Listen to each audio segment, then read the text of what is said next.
kiss on the lip. That's the business. I'm nothing to do with that. I find that was distasteful. The national senior team, whether you like it or not, that is the model for all other teams to follow. I'm assuming that the regional requirement may be a much stricter requirement. This is not about Pro League and Super League. This is a league run by the Normalization Committee that I'm responsible for. Nobody expected FIFA to fund this arrangement. If we don't get a professional attitude towards this, we are doomed for failure. You break the balance, trip the leg, control the body. They ain't gonna stand put forever. Why you want the Chiefs to lose so? Why you want the Chiefs to lose so? They already have two. Lamar don't Why? have. You're jealous because you know the Chiefs getting closer to the Patriots. Let's go to the last part. No, of the game. no. Let's go to the last part.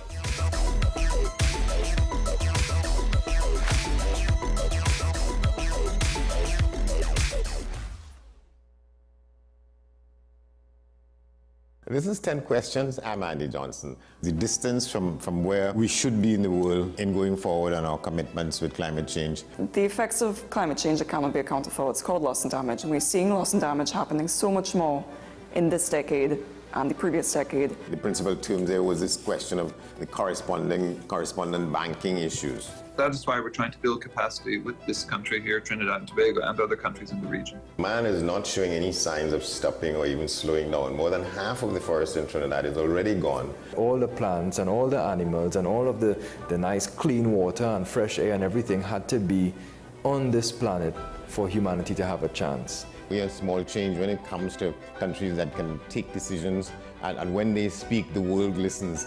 The General Assembly is a very democratic forum. And Trinidad and Tobago has the same vote as Canada, in spite of the obvious difference in size.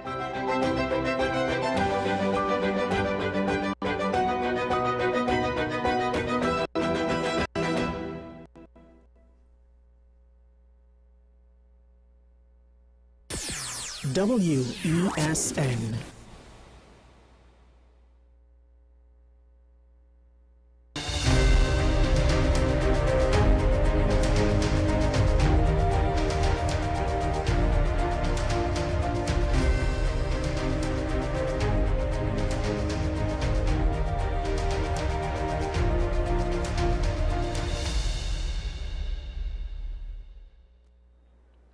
Good morning and welcome to AM Prime on WESN. I am Takia Thompson, your host for our Wildlife Wednesday show. Now, June has been recognized as World's Ocean Month. The ocean has long been a symbol of mystery, power, and renewal. For this observation, Horizons Framing and Deco South launched a group art exhibition on Saturday 20th under the theme Beneath the Blue, where local artists drew inspiration from the ocean's beauty. Among the featured artists is Ali Reyes, whose piece, The Storm Before the Calm, invites viewers to look beyond the turbulence and into the deeper meaning that lies beneath. Inspired by Greek mythology and the concept of chaos as the beginning of creation, the work encourages self-reflection and reminds us that moments of uncertainty can often give way to growth and healing. She tells us more in our Eco Hero feature segments.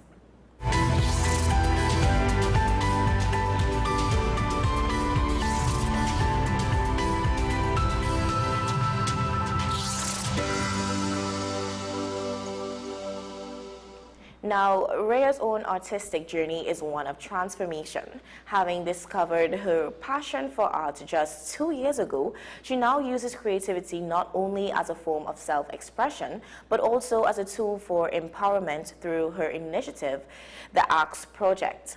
Art, Sisterhood, and Knowledge, which supports women facing depression, anxiety, and difficult life circumstances. We have her in studio. Good morning, Ali.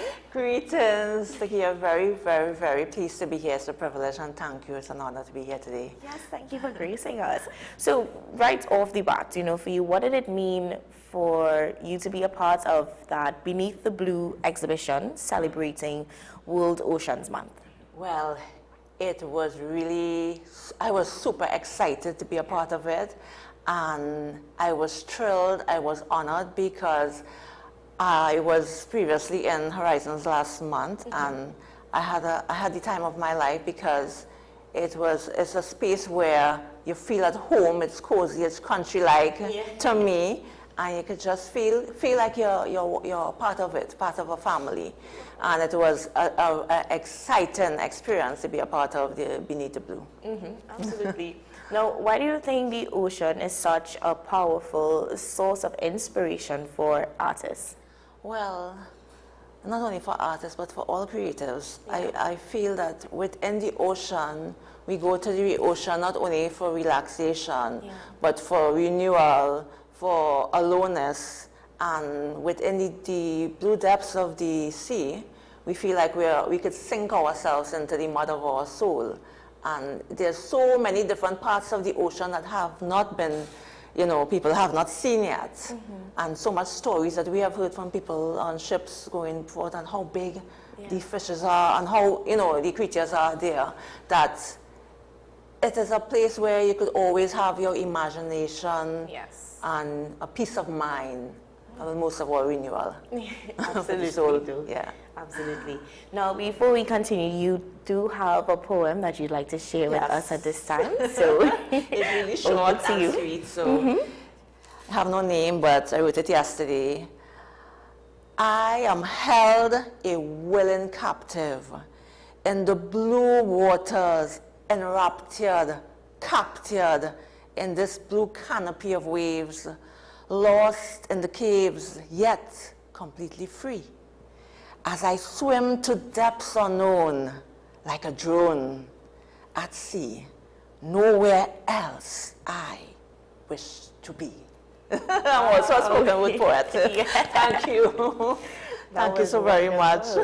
So amongst, you being an artist, you definitely have that touch for poetry as well. So it's a whole covering under the whole umbrella of art in general.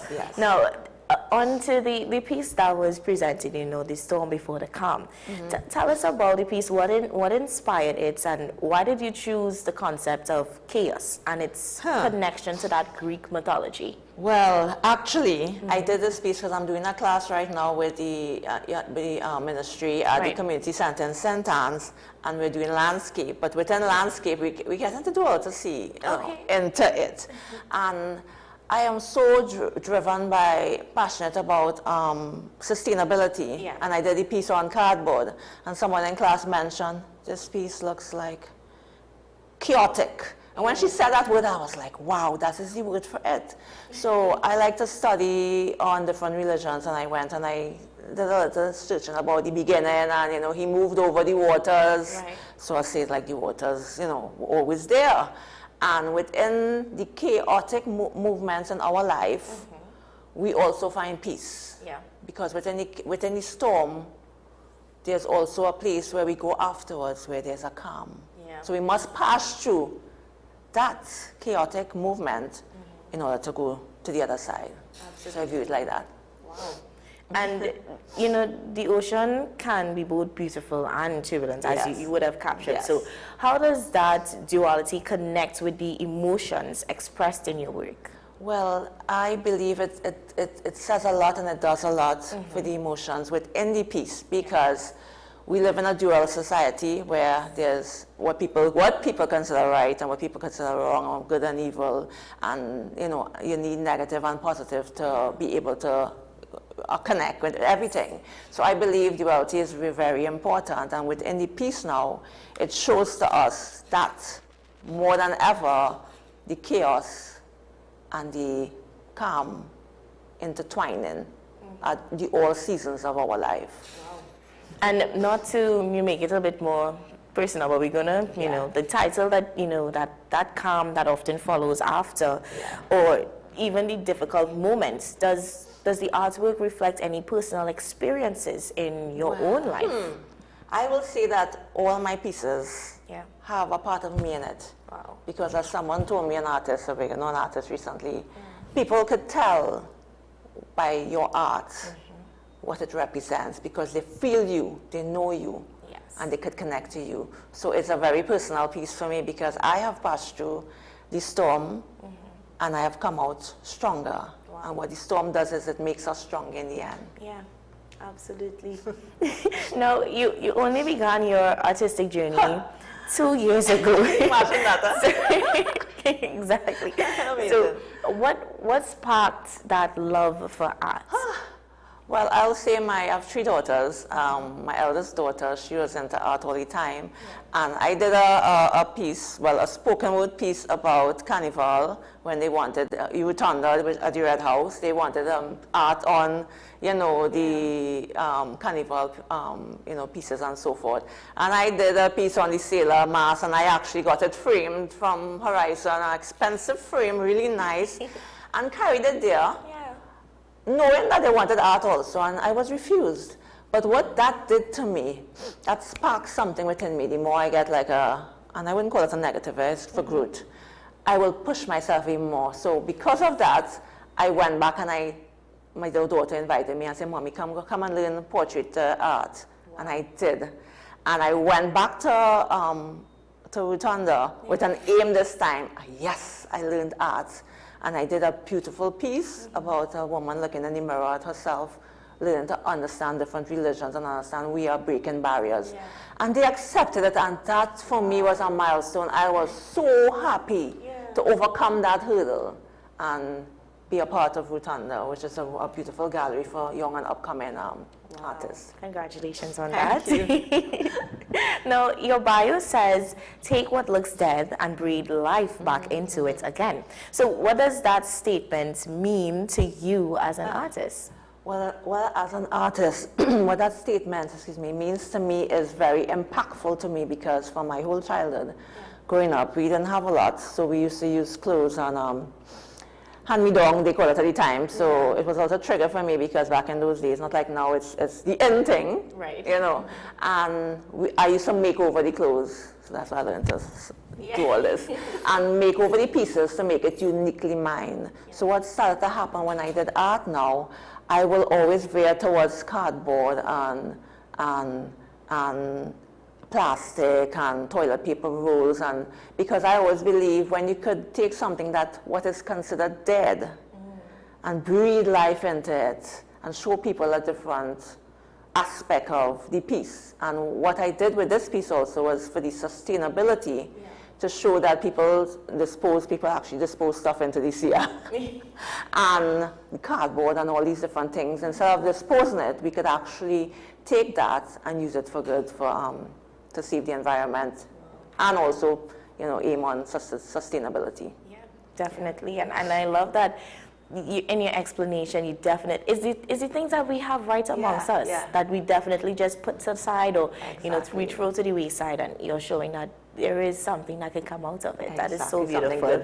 Yes, something good. Now, you launched the ACTS project, Arts, Sisterhood and Knowledge, to support women's health and wellness. Why was it important for you to start this initiative? Well, I'll tell you a little bit of my story, really short right now, but I came from a abusive relationship, and I left with only the clothes on my back. And that could either do 2 things. It could make you or it could break you. And not all women leave relationships like that. Some are not lucky. And in bettering myself and going through what I have been going through, depression and different things, I realized that what channel can I use to help other women out there facing depression and anxiety and mental health challenges. And art is a great way to do that, because within the art, you are so lost in the feelings that, you get healing from it, therapeutic healing from it. So that's one of the reasons why I decided to do that launch at ICNTT Enterprises last year under the fellowship of Kevin Garrett Fodgenham. I got the opportunity to launch the business. I'm grateful to him for that. Wow. Yes. And have you witnessed moments of healing, or transformation through your workshops? Well, the first day we had, now I'm still trying to process it and have something upcoming, but I don't want to let the cat out of the bag. It's a very big organization, so I'm working on it. But the first very launch we had, the women didn't want to leave. Wow. They just thought, I said, time is up, so sorry. And they did not want to leave because they were so engrossed in making something from nothing, so to speak. And they found a happy place within the art to be able to heal. Yes. So it's a really healing, transformative kind of, procedure. Wow.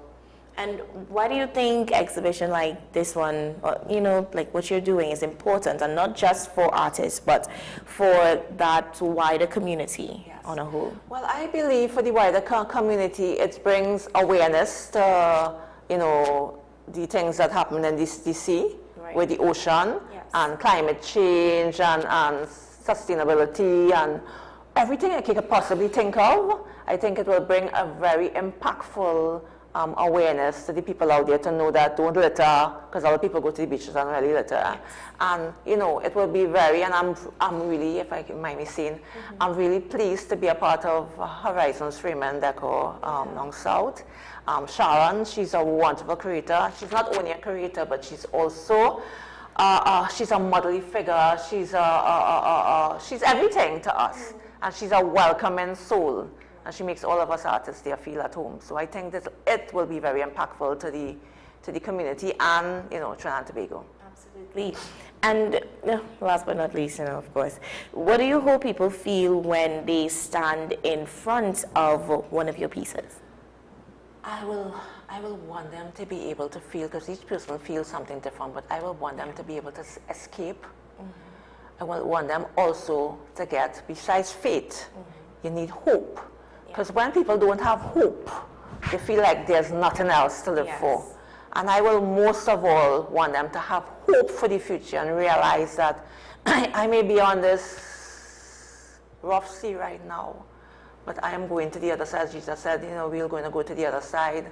And if we always remember that, while we're in the turbulent state, we're not remembering that he promised us to go to the other side. So once we have that within us, I want them to be able to look within a peace and find peace within themselves and know that they are stronger than they think they are, you know? Absolutely. Yes. Thank you for that message.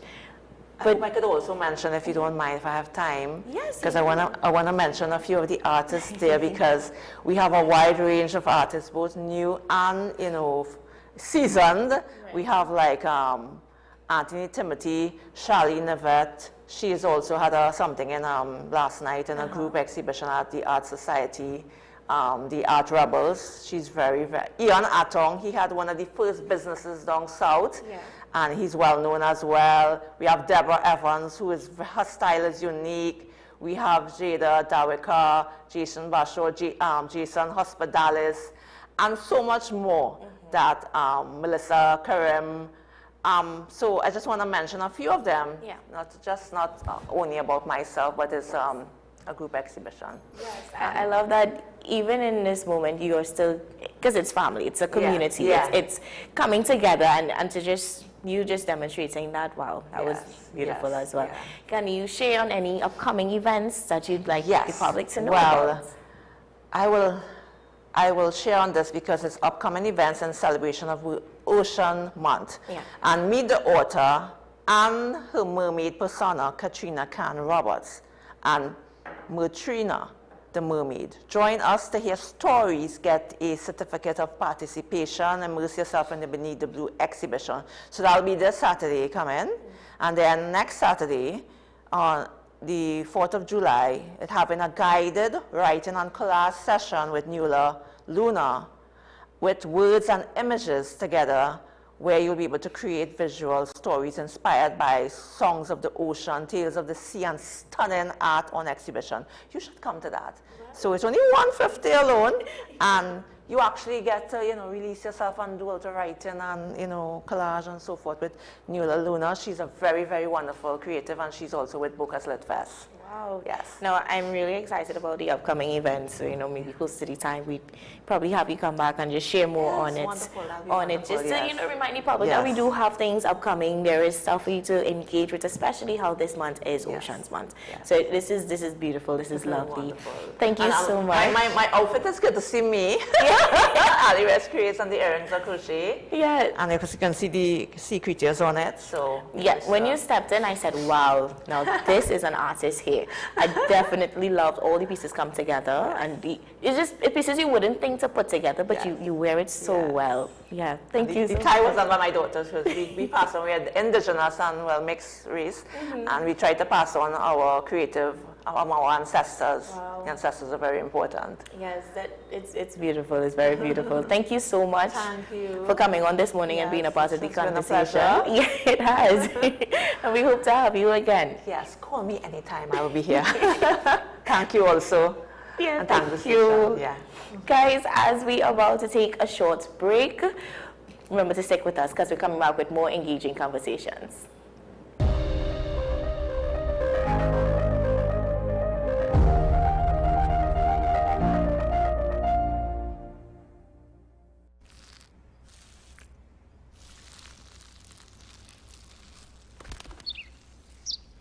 Maybe he landed here totally by coincidence. But if by chance he's admiring your fresh coat of Benjamin Moore soft sky blue, well, that's a pretty high compliment. Coming from an expert.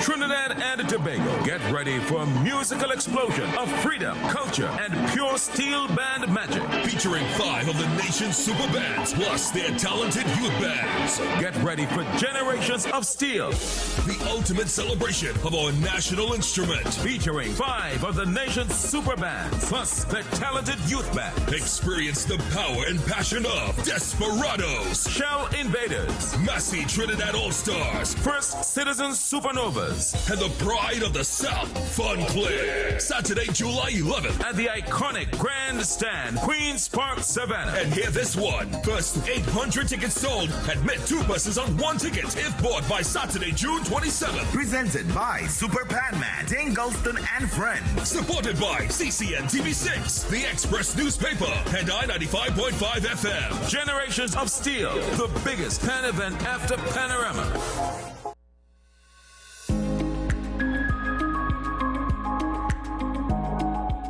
So once your sugar is not controlled, it causes changes in the blood vessels in the back of your eyes.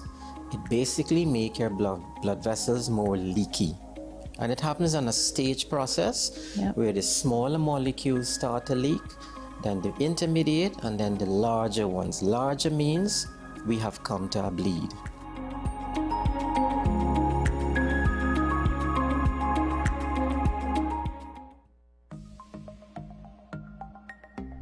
Knowing how to tell authentic is as easy as 1, 2, 3. Find it, match it, search it. Step 1. Find the style number on the tag. Step 2. Match the style number inside the jersey with the number on the tag. Step 3. Search it. A quick Google search of the style number will verify the jersey is authentic when the search results match the jersey being searched. Don't be fooled by counterfeit jerseys. Before you buy, remember to find it, match it, search it. Fan Zone, 2 locations nationwide. Center City Mall, Chaguanas and Movietown, Port of Spain. Nationwide delivery available.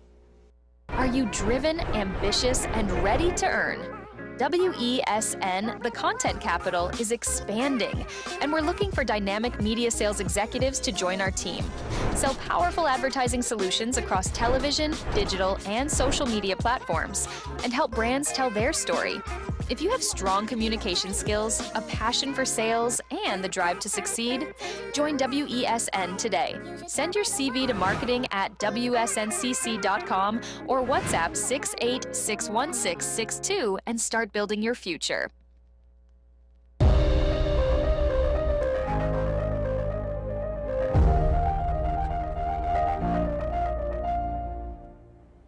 Welcome back to our Wildlife Spotlight segment now. Every year, Trinidad and Tobago coastlines becomes the nesting ground for one of nature's most extraordinary events, turtle nesting season. So far this season, Nature Seekers has recorded more than 2,500 nesting sea turtles, numbers that continue a steady trend seen over the past few years. But while the season has brought encouraging signs, conservationists are also facing new challenges. At Matura Beach, one of the country's most important nesting sites, an influx of sargassum seaweed appears to be affecting nesting activity. Despite this, dedicated teams continue their nightly patrols, walking nearly 8 kilometers of beach from 7 p.m. to 3 a.m., protecting turtles from poachers and ensuring they have a safe place to lay their eggs.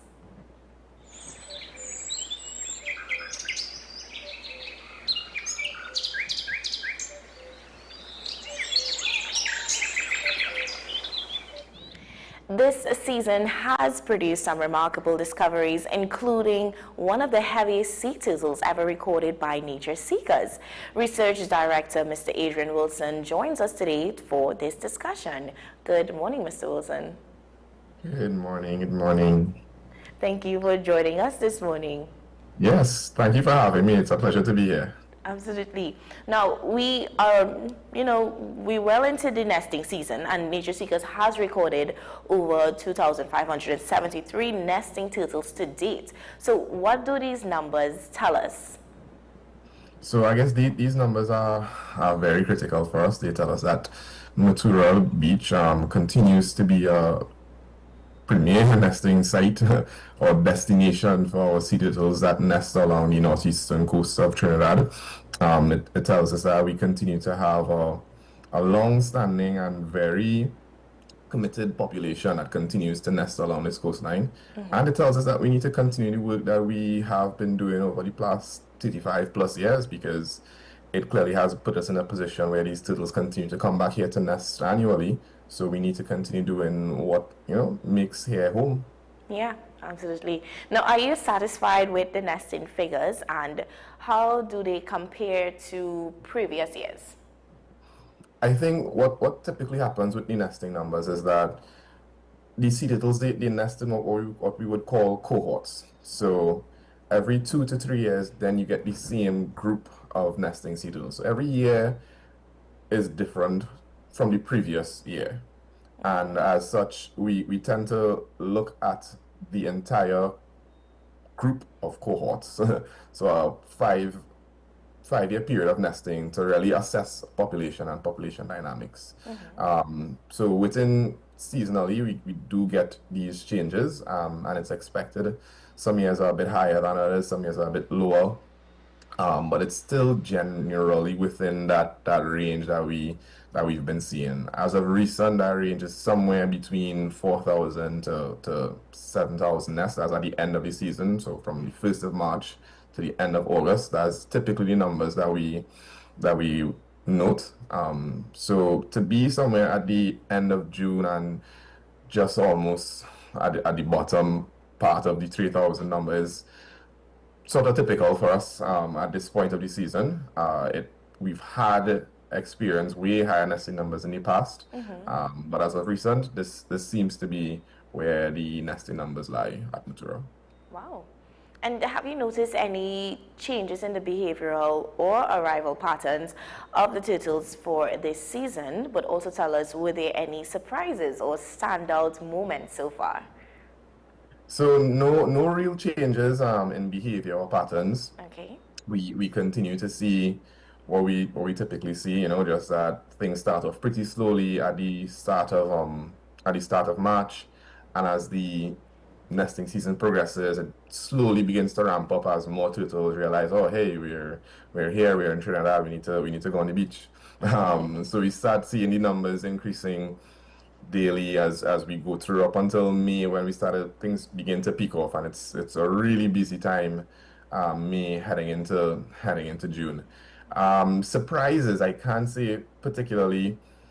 What we love to see is that when we retrieve sea turtles that were initially tagged back in 1997 and 1998 particularly, and seeing that all those years would have passed and they still continue to come back here to nest, it's really a heartwarming sort of feeling to see that, after all these years, the work that was put in from the earlies, it sort of comes to fruition now, because we're now saying, okay, hey, we can tell you for certain that these turtles have been nesting here for almost 30 years already, and they're still continuously coming to nest. So I think definitely seeing those turtles that were tagged in the very early 1998, 99 is always a nice feeling.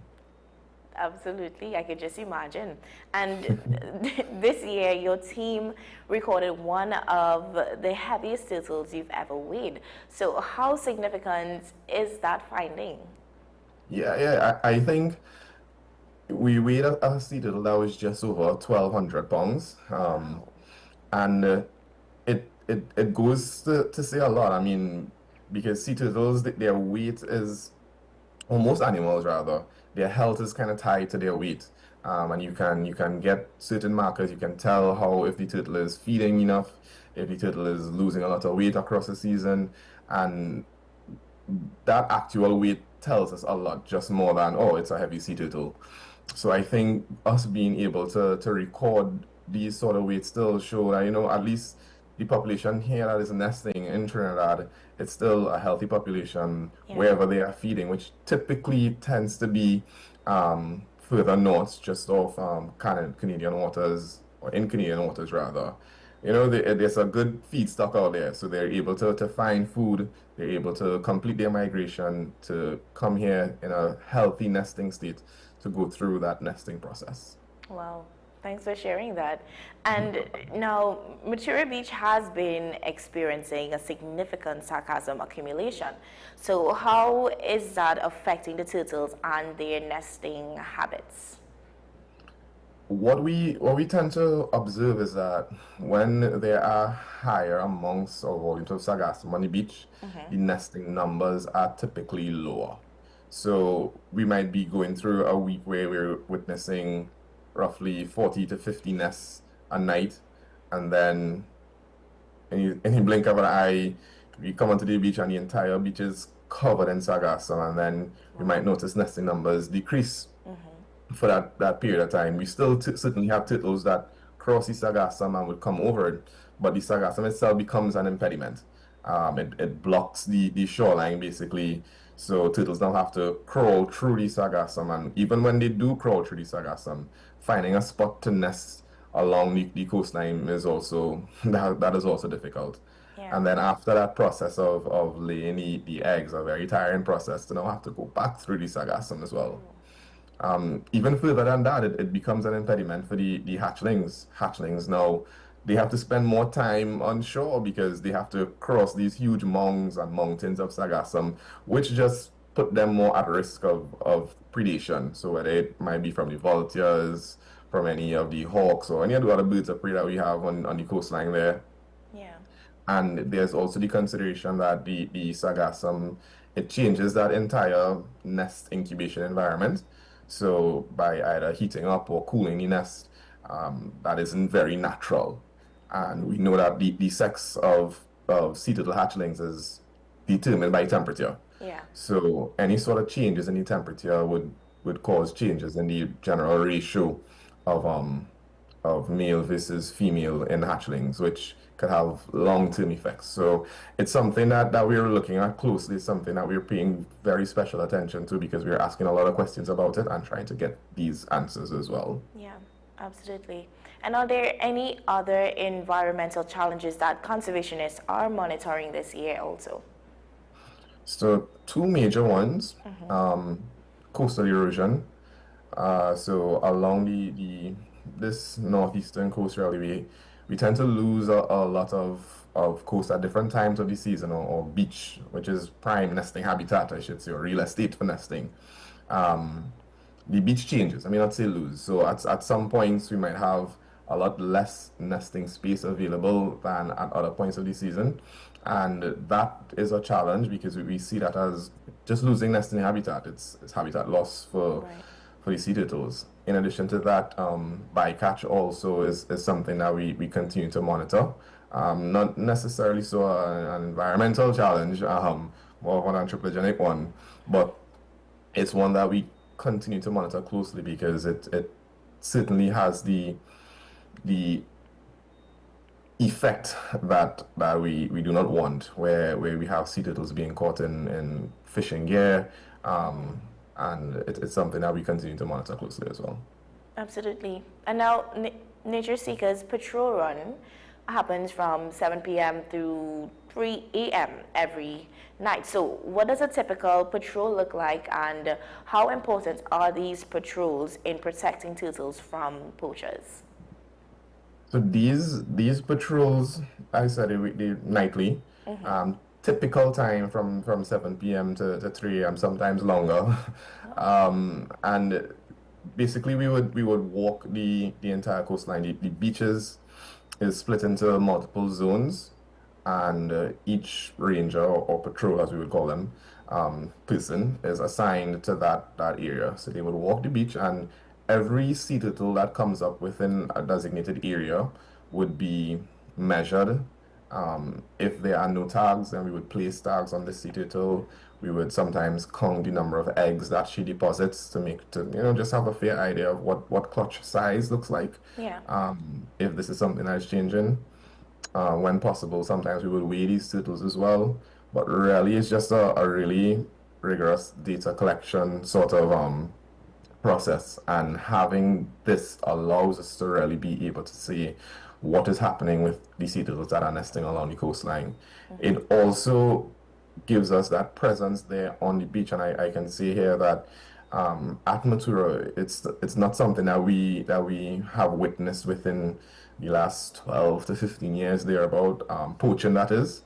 And that is a huge kudos to nature seekers and the presence there on the beach, and the education that has been done within and around the communities. And persons now understand, okay, hey, this is not something that we do. Some of the persons that work with us were children of or grandchildren of ex-poachers. Yeah. So they have now joined the conservation work and the protection work because they see it as meaningful, and they are now custodians of this resource. Wow. So, yeah. So just to clarify in what you were saying there have not been any incidents of poaching this season so far? No. Okay, So that's within the good. past 12 to 15 years, 18 years thereabout, we haven't had any records or reports of poaching along Matura Beach. That's really good to hear. And now, can you tell us what makes Trinidad and Tobago such an important nesting site for sea turtles? Yeah, so Trinidad and Tobago, yes, because we have, while we do have nesting happening along the east coast, there's also a lot of nesting taking place along the north coast of Trinidad. And I think we fall in a very special place within the, what we can call it, the northwestern Atlantic, because that's the population of sea turtles that our beaches support. And as such, there is a very keen eye at the nesting stock that is here in Trinidad, because of prior experiences and what has happened to leatherback sea turtle populations elsewhere, particularly within in the Pacific. Leatherback population numbers have been almost decimated, and within some of our neighboring countries, the Suriname and Guyanas, that population has really taken a lot of losses over the years, and as such, there's a really keen eye as Trinidad as one of the last strongholds of leatherback sea turtle nesting, not just in northwestern Atlantic, but even globally. And as such, we also have to put that emphasis on it, because we have to recognize the importance of it to a global, it's not just us here, this is a global resource, this is a global thing that we want to protect and we want to conserve. So where we are located right now, and the sheer number of sea turtles that come to Trinidad and Tobago as well to nest is very critical, and it supports a much wider an international and a global scale conservation work that's taking place. Yeah. Thank you for sharing that. Now, for those who are planning to visit the beach to see the turtles, what guidelines should they follow to avoid disturbing them? Once you mind to visit any one of these sea turtle nesting beaches, the first thing I would say is that you need to ensure you follow the instruction of your tour guide that is there. The tour guides have been trained, they understand the process of the nesting, and they will give you the best information that is possible in terms of how far you should stand away from the sea turtle when observing, why you should stand to the back of the sea turtle when observing, why you should not touch or disturb the sea turtle during this process. So they give all of the guidelines of why you should not use white lights, why you should only use red lights, why you should still limit lights in general. And there's a whole lot of information that they would have, and we would typically share these with guests on arrival. But that's the one thing that I can tell anyone who is going to view sea turtles. And if it is that you end up on a beach where there probably is not a set tour guide, but we still have sea turtles nesting.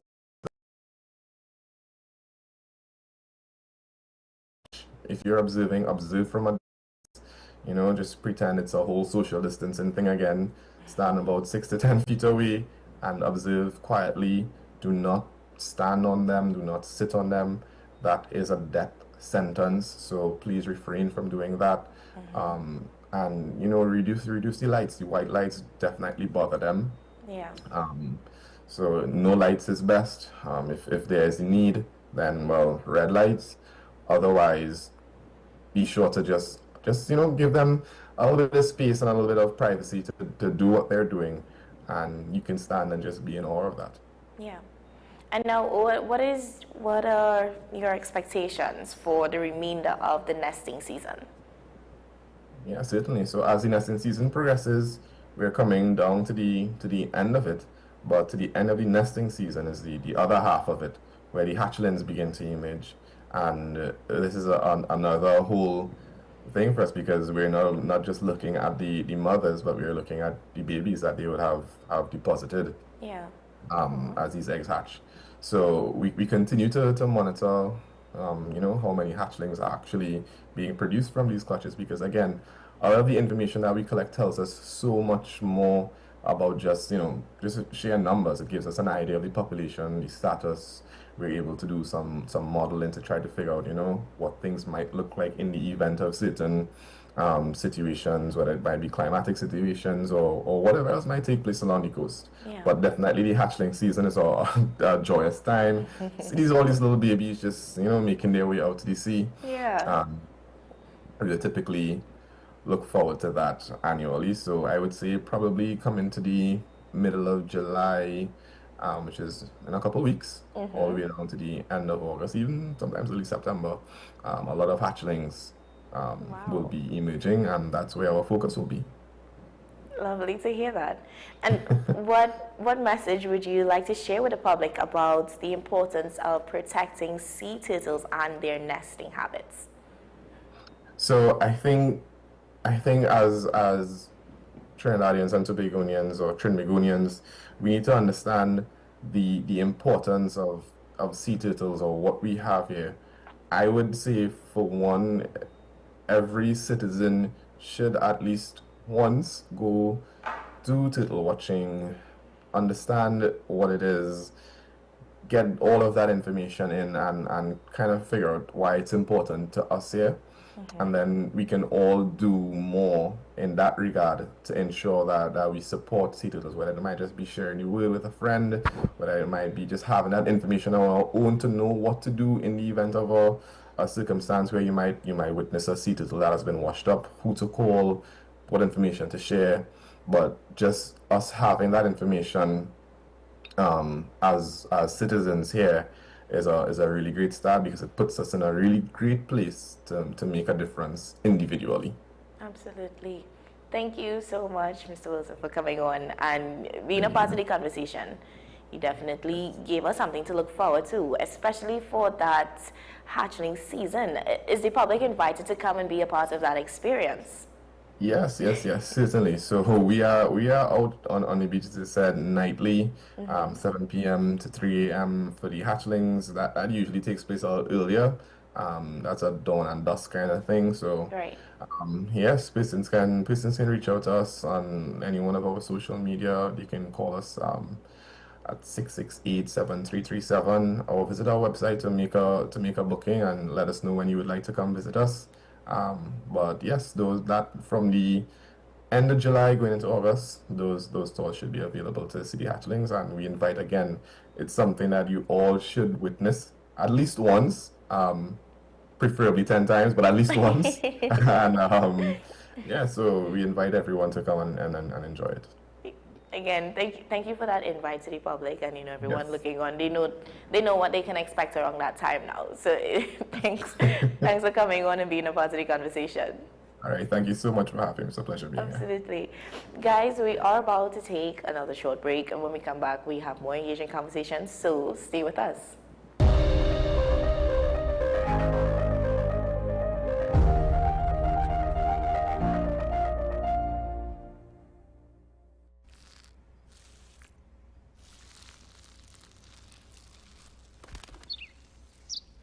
Maybe he landed here totally by coincidence. But if by chance he's admiring your fresh coat of Benjamin Moore soft sky blue, well, that's a pretty high compliment. Coming from an expert. This is 10 Questions. I'm Andy Johnson. The distance from where we should be in the world in going forward on our commitments with climate change. The effects of climate change that cannot be accounted for, it's called loss and damage. And we're seeing loss and damage happening so much more in this decade and the previous decade. The principal term there was this question of the correspondent banking issues. That is why we're trying to build capacity with this country here, Trinidad and Tobago, and other countries in the region. Man is not showing any signs of stopping or even slowing down. More than half of the forest in Trinidad is already gone. All the plants and all the animals and all of the nice clean water and fresh air and everything had to be on this planet for humanity to have a chance. We have small change when it comes to countries that can take decisions, and when they speak, the world listens. The General Assembly is a very democratic forum. And Trinidad and Tobago has the same vote as Canada, in spite of the obvious difference in size.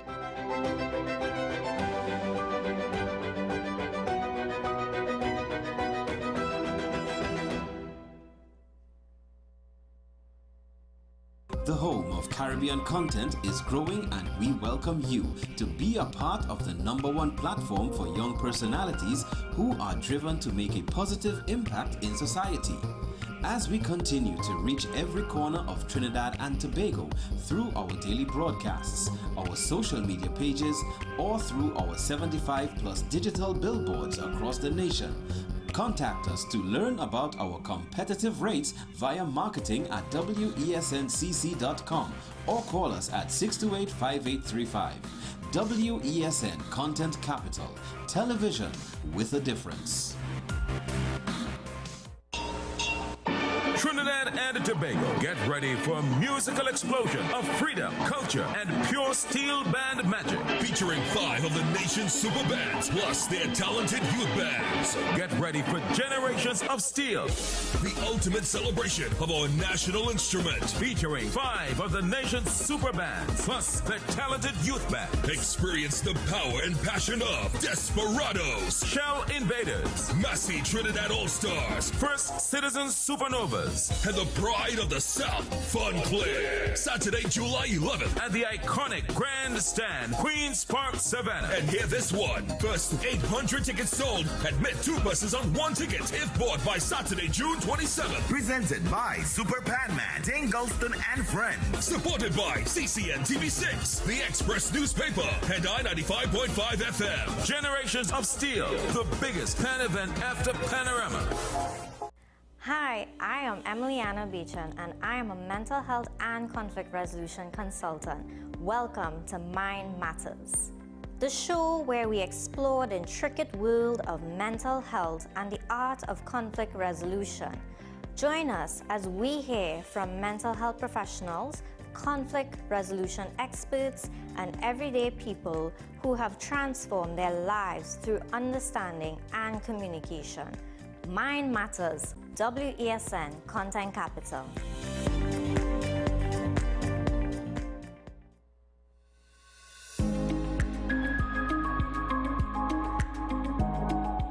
So once your sugar is not controlled, it causes changes in the blood vessels in the back of your eyes.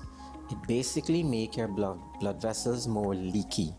And it happens on a stage process where the smaller molecules start to leak, then the intermediate, and then the larger ones. Larger means we have come to a bleed.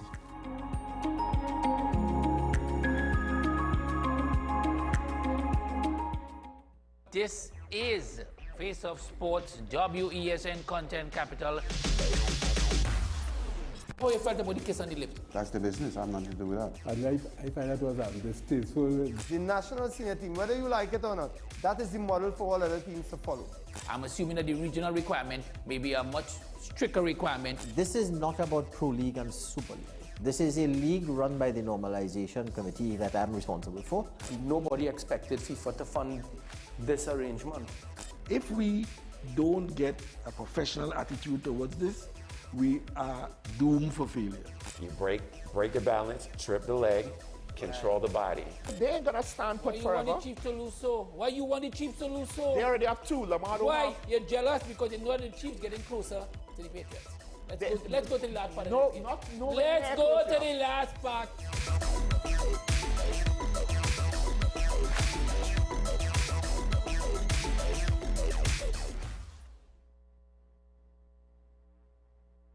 You are watching Strictly Legal on WESN Content Capital. Just give an overview of what exactly is that split arrangement. Nah, you don't need to register nothing. You don't need, we can do that another time. But then it becomes a hit, and then everybody starts to want to claim. The laws that predate many of the independent countries' constitutions are going to be those colonial laws. We know there are an infinite amount of circumstances that would lead to a murder. I have a great idea and I have a great concept, but until it's actually expressed, it does not become intellectual property. Accomplishments or targets of a forensic accountant is to quantify what may have been lost. We believe we defend criminals and we manipulated the law and we exploited the system. A responsible journalist will reach out to the person who they have the information on for a comment.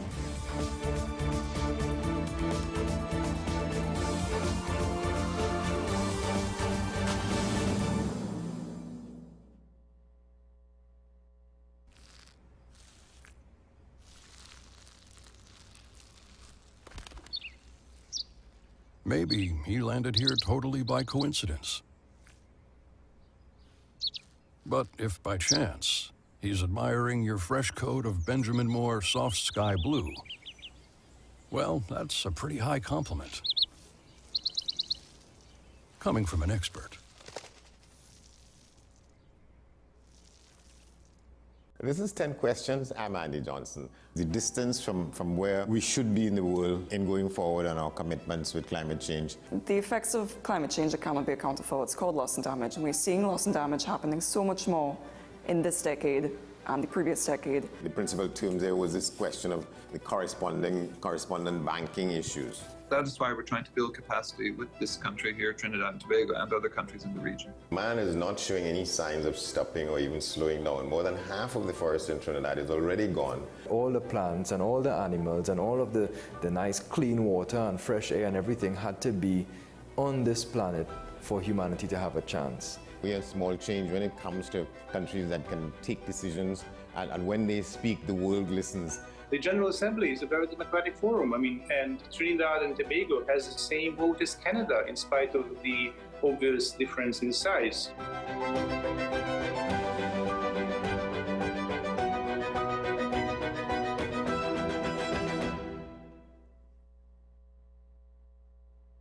The home of Caribbean content is growing, and we welcome you to be a part of the #1 platform for young personalities who are driven to make a positive impact in society. As we continue to reach every corner of Trinidad and Tobago through our daily broadcasts, our social media pages, or through our 75+ digital billboards across the nation, contact us to learn about our competitive rates via marketing at wesncc.com or call us at 628-5835. WESN Content Capital, television with a difference.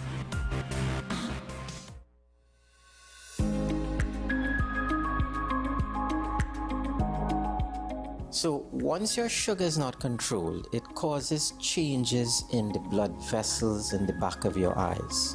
It basically makes your blood vessels more leaky. And it happens on a stage process where the smaller molecules start to leak, then the intermediate, and then the larger ones. Larger means we have come to a bleed.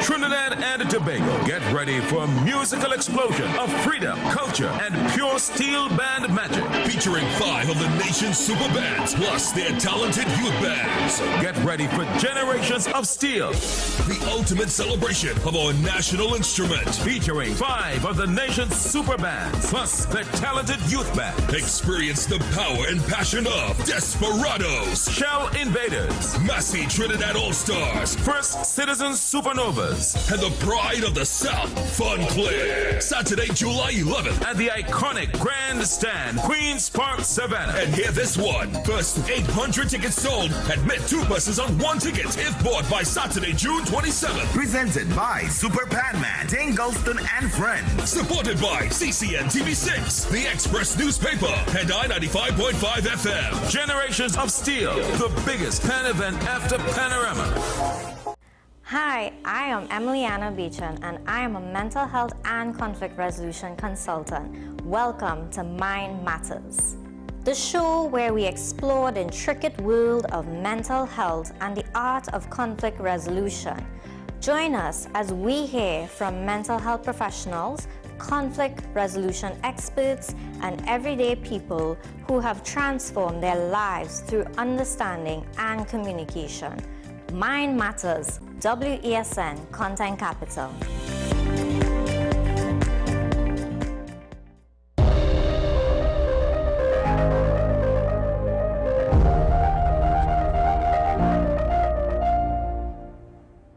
Welcome back to our environmental challenges segment now. Plastic pollution remains one of the most pressing environmental challenges facing Trinidad and Tobago, with discarded plastics often ending up in drains, waterways, and landfills. In an effort to tackle the issue while educating the next generation, Sir Optimus International of Port of Spain has launched its Beat Plastic Pollution initiation in collaboration with several environmental partners.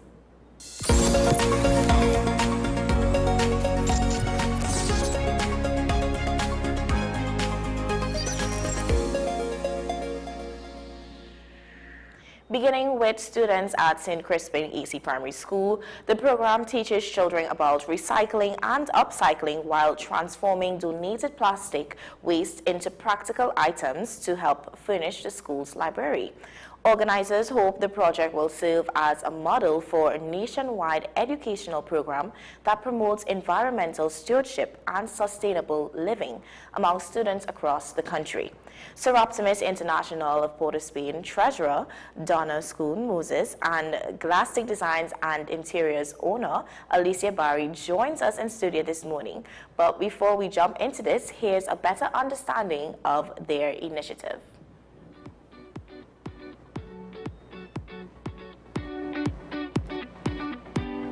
Every year, millions of plastic items are discarded, polluting our environment and threatening ecosystems around the world. But what if the solution begins with education? What if children could become the catalyst for change? Over the past 8 weeks, students of St. Crispin's Anglican Primary School embarked on an exciting environmental journey through the Beat Plastic Pollution Project, led by Sir Optimus International Port of Spain, in collaboration with the Roots Foundation TT and a network of dedicated environmental partners. Their mission? To learn, to act, and to transform plastic waste into something meaningful for their school community. Throughout the program, students learned about the life cycle of plastics, the impacts of littering on wildlife and waterways, and the importance of reducing, reusing, recycling, and upcycling. But learning didn't stop in the classroom. To truly understand where plastics go after collection, the students set off on an educational field trip to Flying Tree Environmental Management. At Flying Tree Environmental Management, students were welcomed by experts dedicated to creating sustainable solutions for waste management in Trinidad and Tobago. The children were given a first-hand look at how plastic waste is collected, sorted, processed, and prepared for transformation into new products. For many students, this was the first time seeing industrial recycling processes in action. What once seemed like ordinary discarded bottles suddenly became valuable resources. The field trip brought classroom lessons to life. Students learned how plastic materials are cleaned, shredded, processed, and repurposed into durable products that can serve communities for years. The experience encouraged critical thinking and inspired students to consider their role in protecting the environment. These moments of discovery are exactly what the project hoped to achieve, empowering young minds with knowledge and practical solutions. The Beat Plastic Pollution Project is more than an educational program. It is a community effort with a tangible goal. The plastic collected throughout the project will be upcycled into furniture pieces for the St. Crispin Anglican Primary School Library.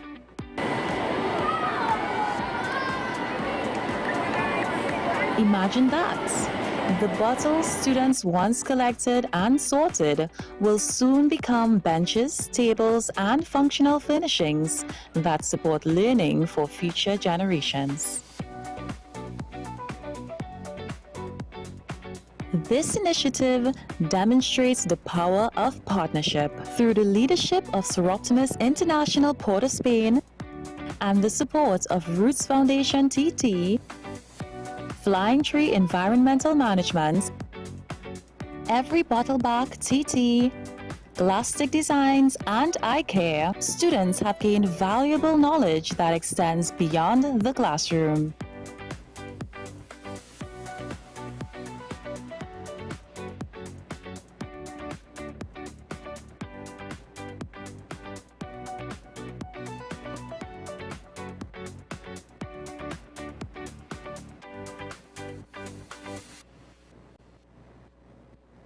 Together, they are helping to build environmentally conscious communities and inspiring a new generation of changemakers.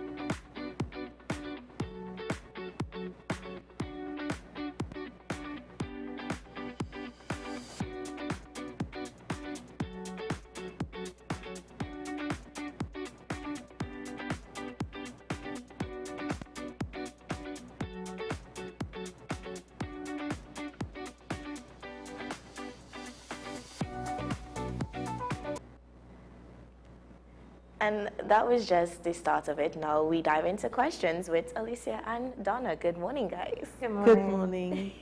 Thank you so much for being here in studio with us. Thank you for having us. Absolutely. Now, we're going to go straight into it because the video definitely excites something inside of me. And, you know, I'm sure the students were excited to go through that whole thing. So what is the Beat the Plastic or Beat Plastic Pollution Project about? And how did it come about in terms of that main objective and the initiative around it? So Beat Plastic, Beat Plastic Pollution, it's a project that seeks to address that same problem that was spoken about in the video of the dilemma that we have of plastic pollution throughout the world and the effect that it's having on the, not just on the environment, but on human health and also. Yeah. So Seroptimus decided to take on this project to address that problem because climate control is a major issue that is tackled by Seroptimus throughout the world.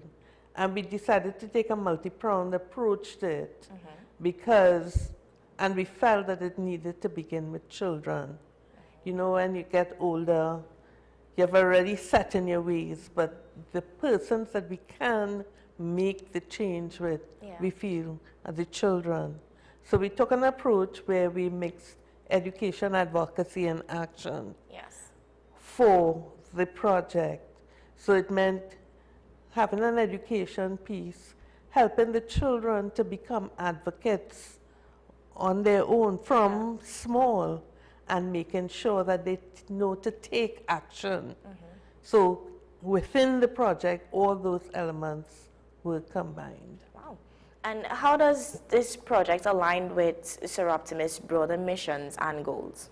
So Sir Optimus International is really a program, a club or entity that deals with women and girls, supporting women and girls so that they meet their individual and collective potential. Climate control, as I said, or climate change is affecting everyone. And it is actually one of the pillars that Sir Optimus throughout the world addresses. We actually address 6 major areas, and all are aligned to the Sustainable Development Goals.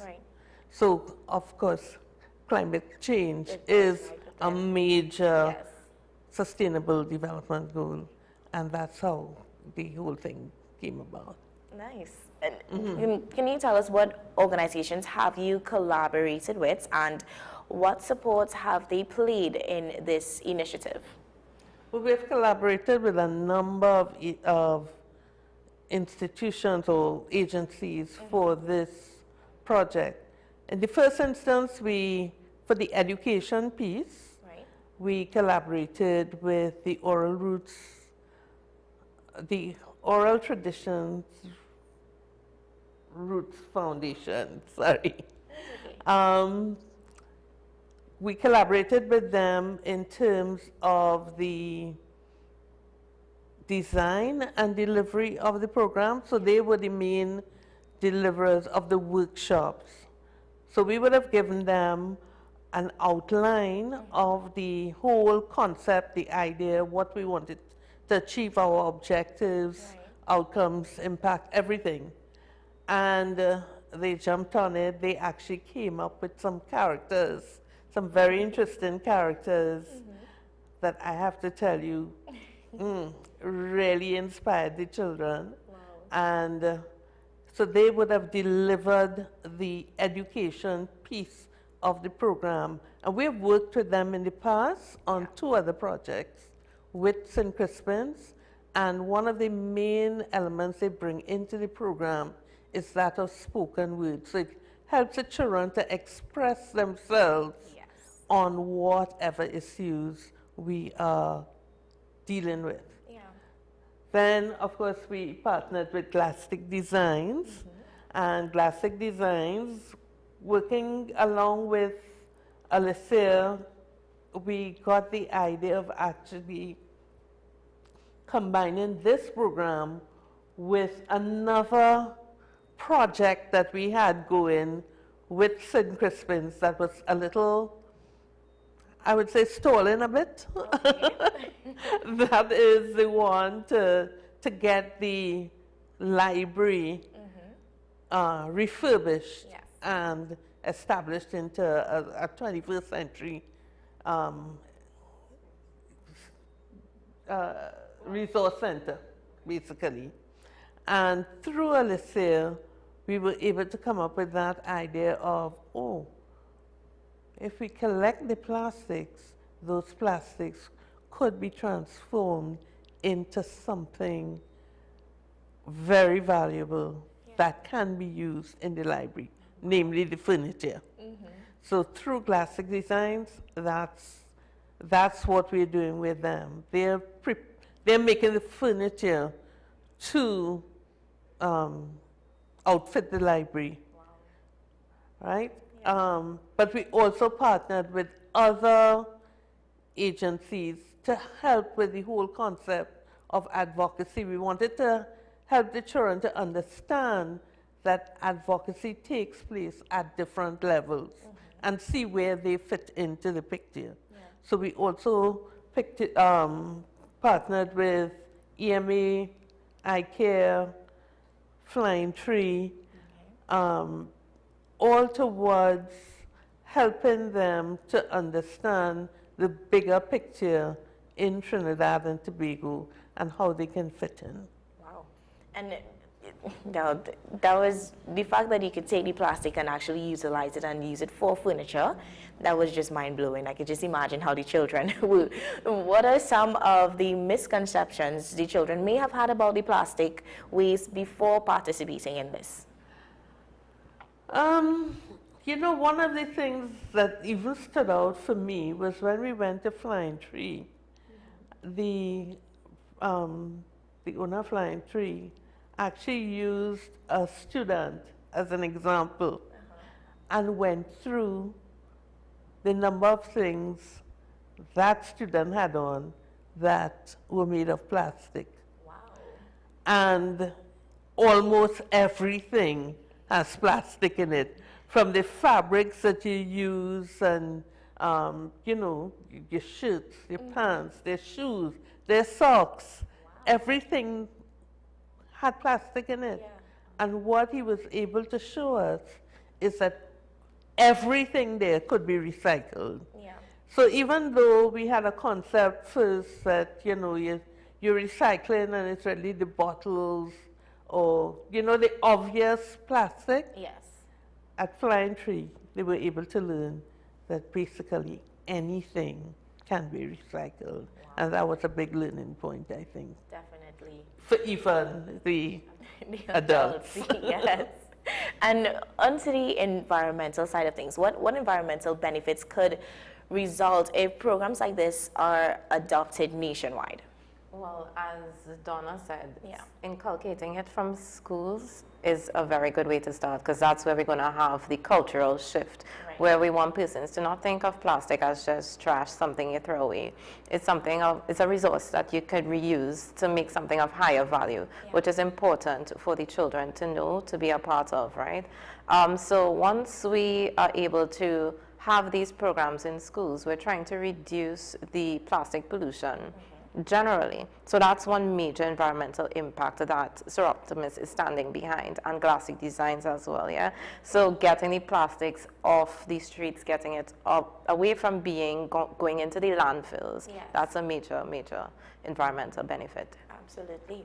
And now you have described this as the beginning of a larger advocacy program. So what does that vision look like? So what we're hoping to do is take this initiative, you know, we would learn from how the experiences that we had in this first pilot, and we want to replicate this in other schools throughout the country. Working with Roots Foundation, and the characters that they have come up with, we're hoping that these characters can actually be used pretty much like Charlie of long ago. You're too young to remember that, but we had Charlie a long time ago, and we think that Boto the plastic bottle can become a lovable character that children would use to assist in bringing to life this whole concept of advocacy with plastic pollution. Yeah. And how would you say have the students been responding to the program so far? Oh, excellent. And I know what we did, although we worked with standard 3, 4, and 5, to begin the project, there are a number of things we did. We interacted with the parents of the entire school. We interacted with the staff of the entire school, shared the project with all of them. And the first day of the project, we had the entire school in for the assembly, and they got to actually meet the characters also. So that made the entire school a part of the initiative. Yeah. And they have really grown in their understanding and in their action too. I must say that when we did the feedback with the teachers, they have indicated that they've seen a change in behavior of the children. They've seen children picking up things off the ground now because they understand the need. So they're seeing the behavioral change. And we're taking it one step further as we have launched an eco club in the school, and the children who would be a part of that club, and we're using them to drive the whole concept, let the younger children get involved.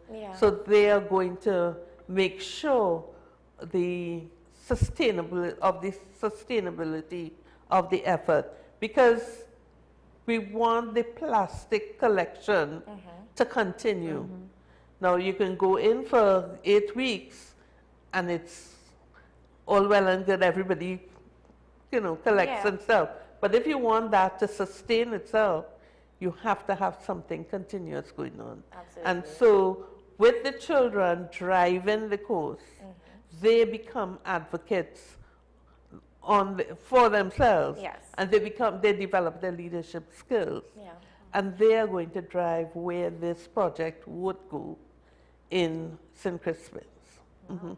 And just on a side note, you know, persons would have asked if there are costs involved in terms of that collection of plastic, and if there was, you know, like if every time you bring in amounts of plastic, you get paid for it, maybe that might stop, you know, having so much waste or so much plastic go into the wastelands and even into the oceans as well, because it's just dangerous for the environment in that sense.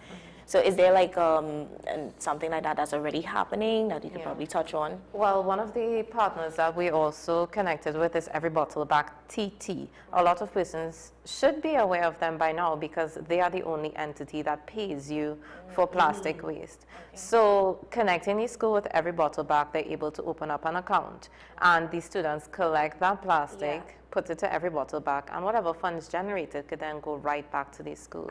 So that is a good definition of what we call circular economy, where the waste generates some sort of profit for the students, and then the waste is then transformed into something beneficial for the students. So And so the students would see that they are actually contributing to the library, because in the first instance, the funds generated would help to offset the cost of the furniture. She isn't doing it for free for us, unfortunately. So it will help offset some of the cost of the furniture. So they see themselves as part of building back that library and resource center. So they're contributing. And in the long run, the school can benefit by whatever funds they collect. In the long run, they can use it for any other initiative in the school as time goes on. Lovely. So what kind of support will be needed from, you know, let's say the government or even corporate sponsors and communities to make this initiative continue to happen? Well, of course, finance. Yes, of course. Because in our partnership, even with Roots Foundation, I mean, we do have to pay for the delivery of the program. So once we're running this throughout Trinidad and Tobago, it is going to incur a cost. Now, Roots Foundation is, and I hope I'm not overstepping my boundaries here, but they've also come up with, they have a bus that they got from Nalis, and that is being branded for this initiative also. That would carry the initiative from throughout Trinidad and Tobago. So Sir Optimus, in partnership with Nalis and Roots Foundation, intends to continue this initiative through the bus, but also through directly with other schools for the longer program. Yes. Because the bus program would be like one-day initiatives. This would be the same or similar 6 to 8 week programs. And then, depending on what the school needs, we would be able to figure out how they can turn their trash into treasures for their particular school. Absolutely. Yeah. And last but not least, but if you could leave students, parents, and even the wider public with one message about plastic pollution and even the environmental responsibilities, what would that message be? I would say it's not something that you start and stop. It has to be continuous, getting persons to change their minds as to how they think about plastic. Yeah. We just have a culture of just throwing everything away. So persons just need to be on board with that entire aspect of this is something that we have to change. Yeah. This is our country. We have to keep it clean, and all hands are needed to do so. So that's one of the main environmental pillars that we're going to stand on when it comes to beating plastic pollution. Wow. And for me, I think I would use a phrase or a campaign that I got from my dad, which was, it's up to me. So getting the children throughout Trinidad and Tobago to understand that it's up to me. I don't have to wait for anybody else to do this. Right. It's up to me to help reduce plastic pollution. Yeah. It's up to me. We all have to take individual and collective responsibility to address this problem. So if we do that, I think we would make a great impact on plastic pollution in Trinidad and Tobago. Definitely. Thank you guys so much for coming on this morning and being a part of the conversation. It was very informative and insightful, and I do believe that this is something that all schools should want to adapt, especially starting them off from young. You get them from young, and they can go back to their homes, go back to their communities, and show them how we can use what we would consider waste, and like you said, turn your trash into treasure. So that was just, it was a very beautiful. Thank you guys for coming on. You're welcome. Thank you. Guys, as we wrap up today's show, we hope that every conversation was able to change your way of seeing the environment, change your way of how you would have viewed something that you would consider trash, and maybe turn that into a treasure somehow today. And as I always say to close, stay safe, stay positive, stay informed. Up next, we do have Sean Michael Small at 8 with Talking Point, so you want to come back for that. And I'll see you again tomorrow morning. Goodbye.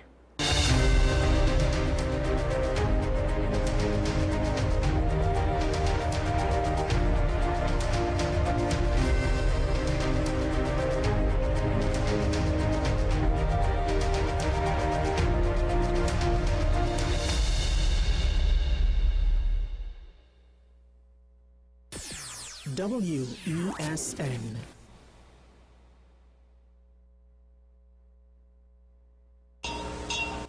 Trinidad and Tobago, get ready for a musical explosion of freedom, culture, and pure steel band magic. Featuring 5 of the nation's super bands, plus their talented youth bands. Get ready for generations of steel. The ultimate celebration of